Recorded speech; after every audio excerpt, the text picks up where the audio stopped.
Hey, it's W5HRO. I just have a really quick update. This is going to be a very short video here, just a couple minutes. And I did get the bench all completed. The problem is it's been almost 100 degrees the past 3 days. It was 97 today, and it was 99 yesterday. It was supposed to be a 101, but then they recorrected the forecast, and it was exactly 99. Then the day before it was like 98, so it's been hotter than all get out here. So I haven't been out here in the garage doing any more. This has been done for like the past 4 or 5 days. So it's all ready. The shelf's on, the bottom shelf's on. I just got to take all the boxes of my stuff and slide under here for storage so I can clean all this up. I got to get these boxes over here out of here. So this weekend is supposed to cool off to about, I think, 83 or 84 degrees on Saturday. It's going to be cloudy, so that's going to give me a break in the weather. So I'll come out here and get all that done. I'm going to run down the hardware store and get the power strips and mount them under the bench. I'm probably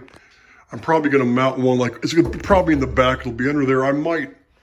It'd be nice to put a little short one right here maybe, or something right on the front of this. I could plug my soldering iron to it and some other stuff, but we'll see. I just kind of want to give you an update that the bench is done. I just have to get the power strips added and then get like a rubber mat or an anti-static mat for the top and slide everything under there for storage. So 73s, that's all I have. This is W5HRO.